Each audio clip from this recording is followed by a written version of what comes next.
अस्सलाम वालेकुम। पिछले दिनों मेरी नज़र से गैरी क्रिस्टियन का एक बयान गुजरा कि we will play for the name in front of our shirts instead of the name at the back. जब मैंने ये बयान सुना तो मुझे book ego is the enemy से एक स्टोरी याद आ गई, तो सोचा मैं आपके साथ शेयर कर दूं।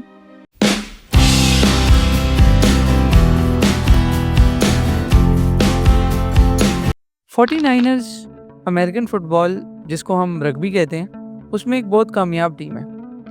लेकिन जब कोच बिल वॉश उसके मैनेजर बने तो उस टाइम वो टीम बहुत हार रही थी, बिल्कुल ऐसे ही जैसे पाकिस्तान टीम आजकल हार रही है, बांग्लादेश से 2 मैच हार गए हैं। लेकिन जब भी बिल वॉश से मीडिया की इंटरेक्शन होती थी तो मीडिया वाले सिर्फ एक ही सवाल पूछते थे, क्या आपके पास कोई ऐसा टाइम फ्रेम है कि जब ये टीम जीतना स्टार्ट करेगी? तो बिल वॉश एक ही जवाब दे देते कि नहीं, मेरे पास कोई टाइम फ्रेम नहीं है। लेकिन 24 महीने बाद ऐसा क्या हुआ कि 49ers नंबर 1 टीम बन गई और टॉप ऑफ द टेबल आ गई?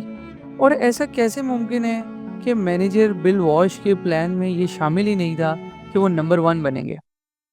तो जवाब ये है कि बिल वॉश रिजल्ट्स पे फोकस नहीं थे, बल्कि वो स्टैंडर्ड ऑफ परफॉर्मेंस को इन्हेंस करना चाहते थे। जैसा कि प्लेयर्स प्रैक्टिस के दौरान बैठ नहीं सकेंगे, कोचेस टाई लगाएंगे और अपनी शर्ट टक इन रखेंगे, सब लोग 100% एफर्ट करेंगे और स्पोर्ट्समैनशिप लाजमी होगी, एंड बैम, नंबर 1। लेकिन जब शायद आप स्पोर्ट्स को स्पोर्ट्स ना समझें और ईगो का मसला बना लें तो शायद नंबर 1 नहीं बना जा सकता। और वैसे भी all that grind and sweat during the practice, ego को इससे सख्त नफरत है।